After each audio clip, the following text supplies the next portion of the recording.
Loaded baked potato.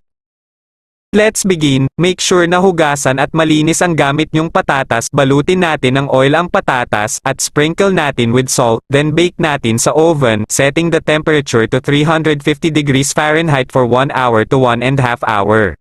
Once naluto na ang patatas, slice natin ng manipis sa taas at alisin ang laman sa bandang gitna, at ilagay sa mixing bowl. Guys, mag-iwan ng konting laman sa may balat nito para firm pa ang patatas. Pasarapin natin ang laman ng patatas by pouring melted butter, heavy cream, sour cream, salt, black pepper, garlic powder, chives, steamed broccoli, and grated cheese. Mix everything well until well blended. Next, carefully ilagay ang fillings sa patatas. Make sure na hindi masira ito, then add more grated cheese and smoked paprika on top of the potatoes, and bake it again in the oven at 375 degrees Fahrenheit for 15 to 20 minutes. Now our loaded potato is done.